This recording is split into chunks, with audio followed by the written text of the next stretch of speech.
I've never told anyone what happened to me when I was 14, but I guess I kind of always wanted to. My name is Max.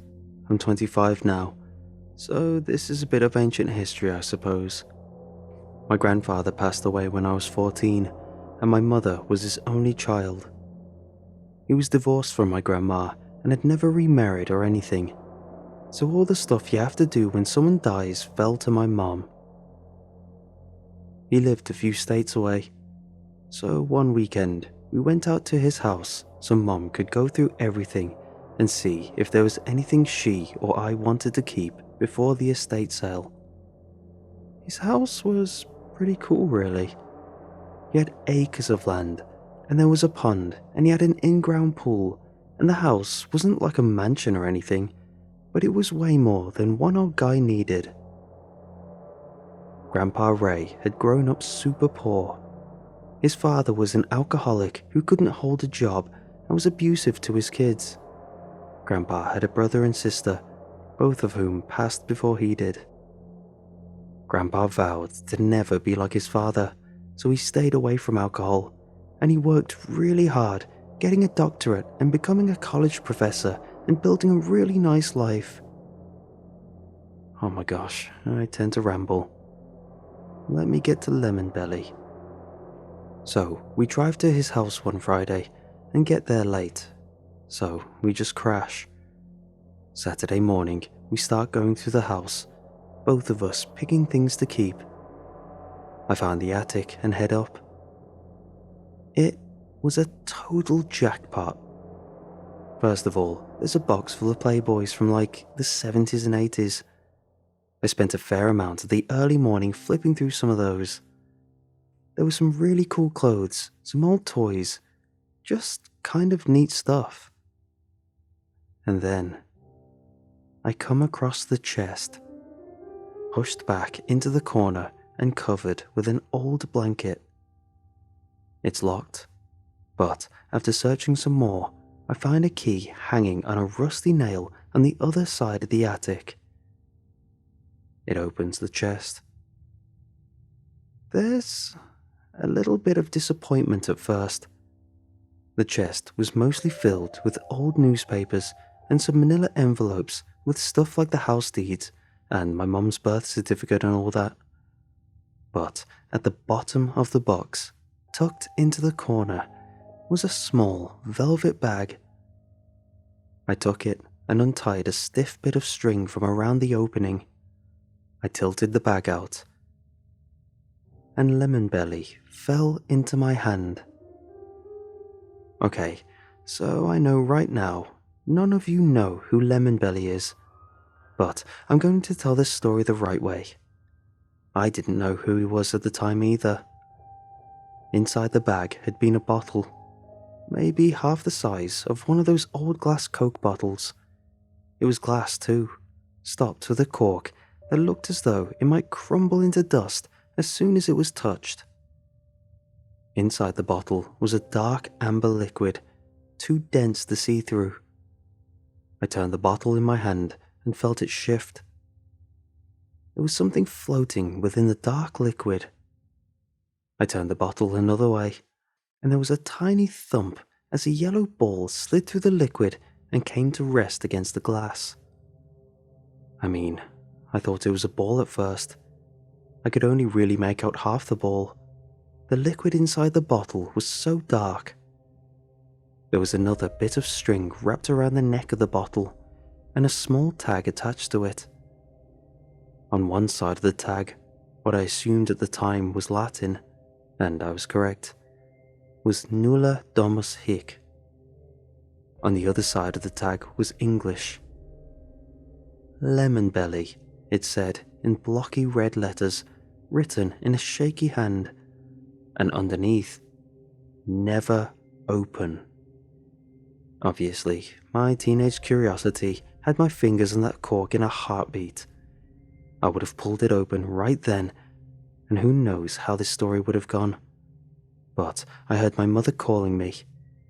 I set the bottle on a nearby shelf and hurried down to see what she needed. And then my mum kept me busy with this and that for the rest of the day, and I kind of forgot about the bottle. To be quite honest, it was the magazines that sent me back up to the attic on Sunday, just before we left. I stashed a few in my duffel bag, and then, as I was turning, I saw the bottle and hurried over to it and dropped it in my bag as well. I didn't empty my bag for another week or so. School was kind of going rough, if I can be quite honest. I was a chubby kid, and there was these 3 friends that gave me a lot of crap. That week, I also started having really bad dreams, like weird nightmares that I couldn't even remember the next day. But they would have me waking up in a cold sweat, or even yelling out once or twice. My blanket on the floor and my bedsheet twisted and wrapped around me. When I did get into the bag, it was to stash the magazines in my closet. I pulled the bottle out and set it on my nightstand.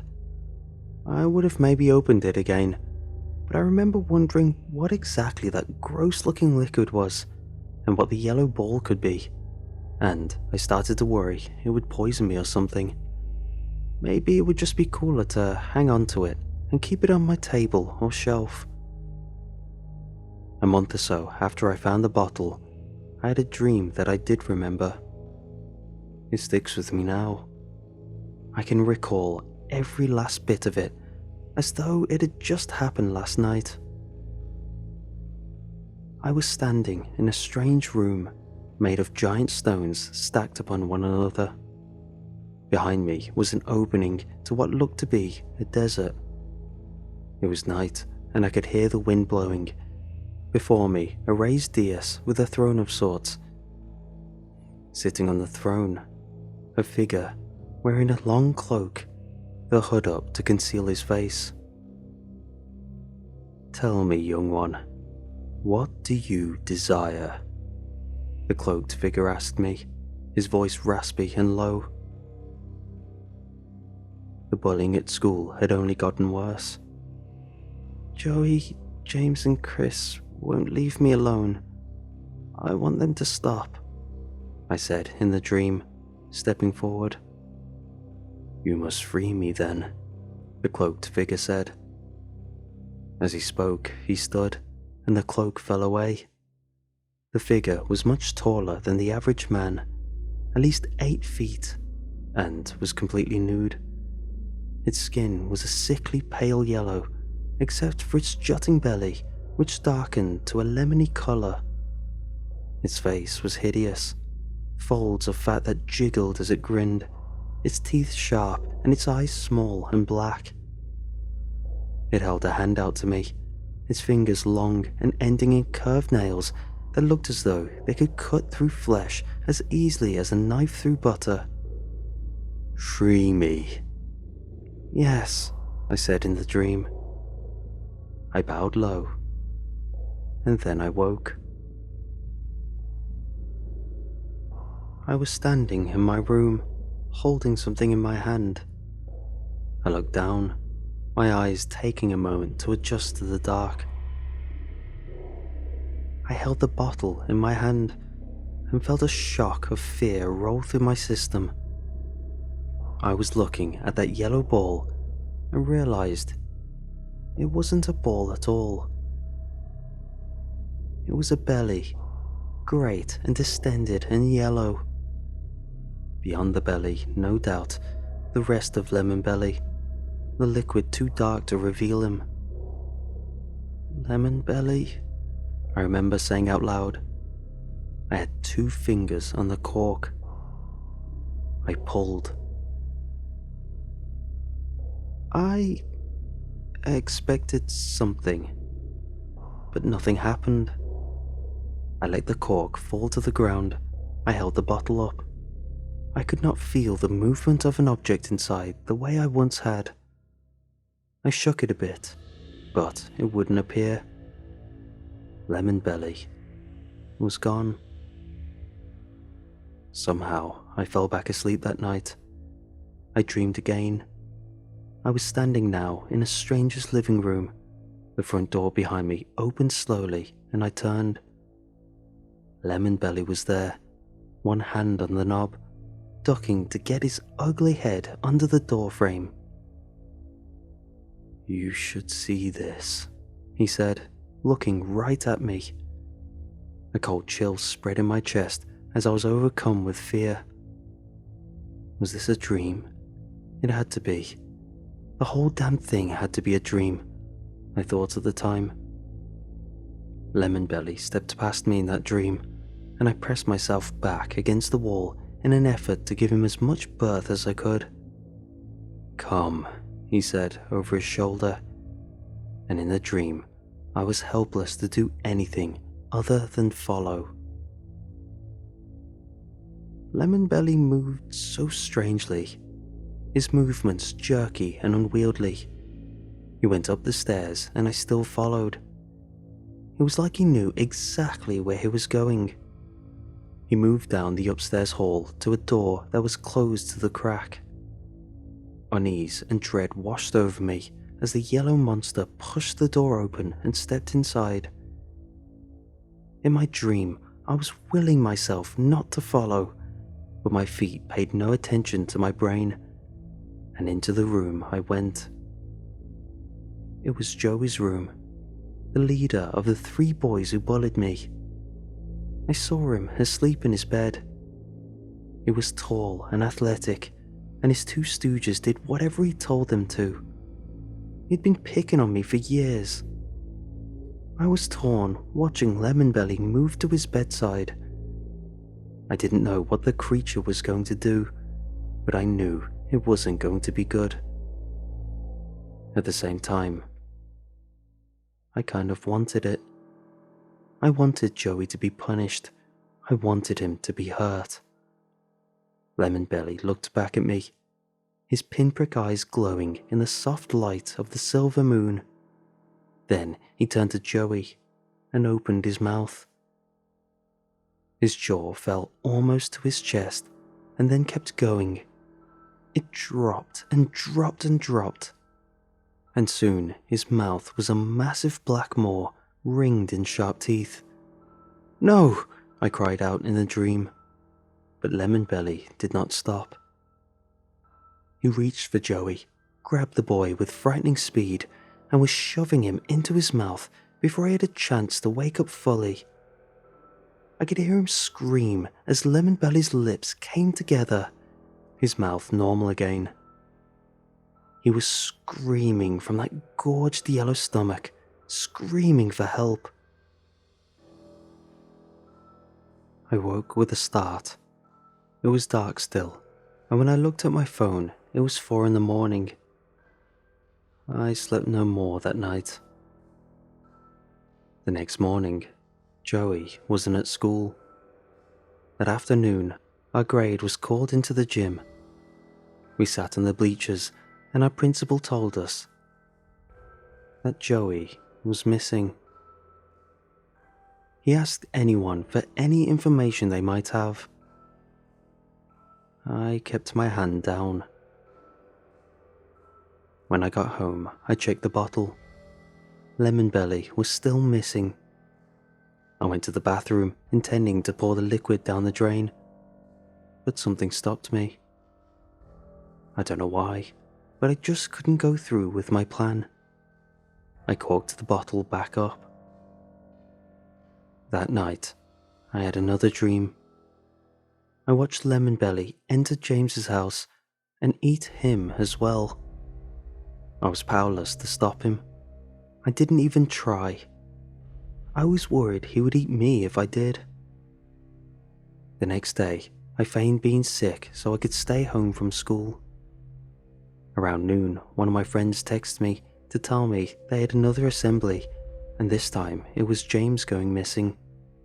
Apparently, the police were there this time, asking questions of his friends. Everyone seemed to think maybe the 2 boys had run away. I was the only one who knew the truth. I also knew that stopping Lemonbelly was going to fall to me. I couldn't go to anyone, not my mother, not the police. What would I tell them? I had to figure something out. I stared at the bottle for a long time. Then, finally, a possible answer came to me.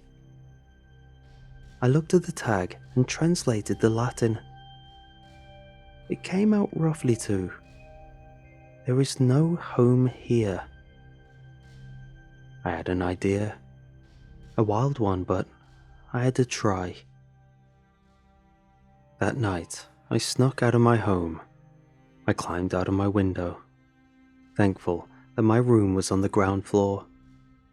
I considered getting my bike from the garage, but I didn't want to risk lifting the door and waking my mother, so I had to go on foot, and I was worried I'd be too late. I ran for Chris's house, knowing that I would find Lemonbelly there. He lived nearby, thank God, but my heart dropped when I got to his house and saw that the front door was standing open. I stepped inside and shut the door behind me. I considered yelling out and waking Chris's parents, but I didn't know what they would say. If he was already gone, how would it look for me to be there, in their home? A creak from the floor overhead. I'd never been here, but it was easy enough to find the stairs. I moved up them quickly, just in time to see Lemonbelly disappear through a doorway. I followed him. He sensed me, turning as he crouched over Chris's bed. "Leave me," he snarled, but I shook my head. I tried to reply, but my mouth had gone dry, and the words I attempted died in my throat. I jammed my hand into my jacket pocket and pulled out the bottle. If Lemonbelly was scared, he didn't show it, but he did take a step toward me, reaching one long hand in my direction. I uncorked the bottle and held it in front of me. Now Lemonbelly paused, glancing down at the bottle and then back to my face. Suddenly he lunged forward and I leapt back, barely keeping the bottle upright and barely keeping out of range of his swiping claw. I slammed back into the wall in the hallway and turned and ran. Lemonbelly followed. I could hear him lumbering down the stairs, hot on my heels. I flew out the front door and into the street, turning to see Lemonbelly still chasing me. "I will not be imprisoned again," Lemonbelly snarled. "You will," I told him, holding the bottle forward. I said the Latin words. Lemonbelly roared and the bottle grew hot in my hand, so hot that I almost dropped it. There was a flash of bright light and then a popping sound, and Lemonbelly was gone. The weight of the bottle in my hand was different, and I slammed the cork home. I held the bottle up and used the light from the street lamp to confirm that the yellow stomach was there, pressed against the glass when I held the bottle a certain way. Through the liquid came one long hand, pressed against the glass as well. I shivered. And that was that. I learned that night just what my grandfather had come to possess: ultimate power. I would be lying if I said I never let Lemonbelly out again. There was that time in college when my girlfriend left me for another guy. He had to go, and so did she when she didn't come back to me. That guy who got that promotion over me a few years ago. He didn't deserve to live, did he?